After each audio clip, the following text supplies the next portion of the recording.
होलिका दहन हो चुका है, लेकिन असल होली तो अब शुरू होगी और असल होलिका दहन अब शुरू होने वाली है। अत्याचार, अनाचार दोनों का एक साथ होलिका दहन होना है। दिल्ली से लेकर मुंबई तक होना है। कैसे होना है वो सब आज हम बताएंगे आपको। शैलेंद्र नगरकर का क्या होगा और मुंबई के पूर्व पुलिस कमिश्नर श्रीमान परमवीर सिंह जी का अब क्या होगा, और उसके बाद श्रीमान आदित्य ठाकरे जी, श्रीमान उद्धव ठाकरे जी। मैंने कल परसों आपको बताया था कि माननीय श्रीमान अमित जी शाह का एक ऑपरेशन बिहार में पूरा हो गया है, लेकिन एक ऑपरेशन तो अभी होना है और उस ऑपरेशन में उनको शायद हम लोगों से काफी मदद मिल रही है, क्योंकि लड़ाई तो फ्रंट पर हम लोग लड़ रहे हैं, अदालत में हम लड़ रहे हैं। वो तो बचाने की भी कई बार कोशिश करते हैं, अमित शाह जी तो नहीं करते हैं, लेकिन भारतीय जनता पार्टी में कुछ लोग हैं जो बचाने की कोशिश में लगे हुए, जुगत में लगे हुए हैं, भ्रष्टाचार के आकंठ दलदल में बैठे हुए हैं। लेकिन इस बार एक नहीं चलेगी। कब तक टालोगे? टालने से बात नहीं बनेगी। और उसकी शुरुआत हो रही है साहब दिल्ली से। दिल्ली से कैसे शुरुआत हो रही है? अभी एक फैसला आया है। उस फैसले में उन्होंने, मतलब निचली अदालत ने, अपने ही दोनों ऊपर की अदालत, हाईकोर्ट और सुप्रीम कोर्ट की अदालत की खिल्ली उड़ा दी है। तो पैसा जो गया, जो लूट हुआ, वो कौन लौटाएगा? और अगर लूट नहीं हुआ तो जो डॉक्यूमेंट आए थे वो क्या थे? डॉक्यूमेंट अगर आए थे तो हाई कोर्ट ने उस डॉक्यूमेंट को आधार बना करके बेल क्यों नहीं दिया? और जब हाई कोर्ट से मामला सुप्रीम कोर्ट पहुंचा तो सुप्रीम कोर्ट ने क्यों नहीं कहा, क्यों ये कहा कि भाई हम निचली अदालत के मामले में नहीं पड़ेंगे, सुनवाई क्यों नहीं की? सब धन बायस पसेरी चल रहा है अदालत में। जो आया उसको 1, 3, 5 कर दो। कोई अकाउंटेबिलिटी नहीं, कोई रिस्पॉन्सिबिलिटी नहीं। दिशा के पिता का सिंपल एप्लीकेशन है, प्रेयर है, एफआईआर फाइल करो, इन्वेस्टिगेशन ऑन करो। नहीं करेंगे तो अब होली का जो दहन होगा वो कैसे होगा, इस पर बात करने के लिए श्रीमान नीलेश ओझा जी हमारे साथ जुड़ चुके हैं। तो बहुत स्वागत है नीलेश जी आपका। नीलेश जी आइए, जरा पर्दा हटाइए। मेरे ख्याल से आपकी तस्वीर नहीं आ रही है, आपकी वीडियो नहीं आ रही है। नीलेश जी अभी आपको बताएंगे, दो महत्वपूर्ण घटनाक्रम एक साथ चल रहा है। एक तो दिल्ली का घटनाक्रम है और ये दिल्ली के घटनाक्रम का सीधा संबंध अभी मुंबई से है। मुंबई में अदालत में क्या क्या गुल खिलने वाला है। आज तो शनिवार है, रविवार के जाने के बाद मुंबई की अदालत में, अदालत मतलब मुंबई हाई कोर्ट में, जबरदस्त गुल खिलने वाला है। क्योंकि वो जो 2 सप्ताह की जो म्याद थी, वो म्याद भी पूरी तरह से खत्म हो गई है। और नीलेश जी आ गए, 2 सप्ताह की म्याद भी खत्म हो गई है।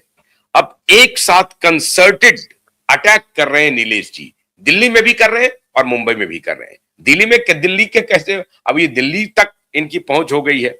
इन्होंने तक तय किया है शिवाजी महाराज की आत्मा इनमें घुस गई है और ये लगता है कि सारे औरंगजेब को तहस नहस कर देंगे। तो ये बताइए, ये होली के बाद जो नए नए होलिका दहन क्या आपने तैयारी कर ली है, तो उसकी शुरुआत पहले दिल्ली से करते हैं। वो प्रकरण जरा देश को बताइए। देखिए क्या है, ये पब्लिक को जो बेवकूफ बनाने का काम चलता है। हाँ, इसका भी सबसे बड़ा एग्जांपल लीजिए। क्या हुआ कि अरविंद केजरीवाल जी के, मनीष सिसोदिया जी और जो भी 23 अन्य आरोपी, इनको डिस्चार्ज कर दिया नीचे के जज ने।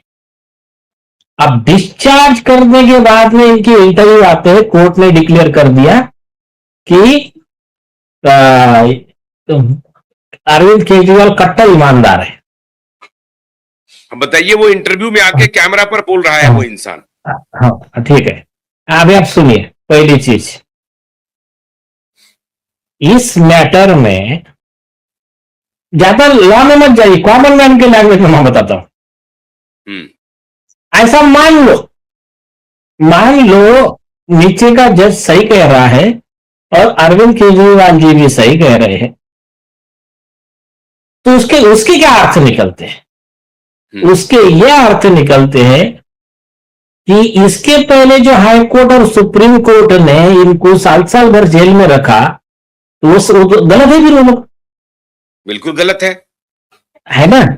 और फिर बिना सबूत के उन्होंने उनको रखा, मतलब जो जज हाई कोर्ट ने और सुप्रीम कोर्ट ने ऑब्जर्वेशन दिया इनके खिलाफ की प्राइमा फैसी केस है, बेल देने का केस नहीं है, और ये कह रहा है कि ये तो एक सबूत नहीं है ये केस में, नीचे का जज कह रहा है केस चलाने के लायक भी केस नहीं है। हाँ, ये कोई सबूत ही नहीं है। हाँ, है ना, तो ट्रायल के लायक केस है ही नहीं है, चार्ज फ्रेम करने के लायक केस नहीं है। तो फिर जो सुप्रीम कोर्ट के जजेस और हाई कोर्ट के जजेस, इनके मजे में भी सब आरोपी हो गए। और फिर अगर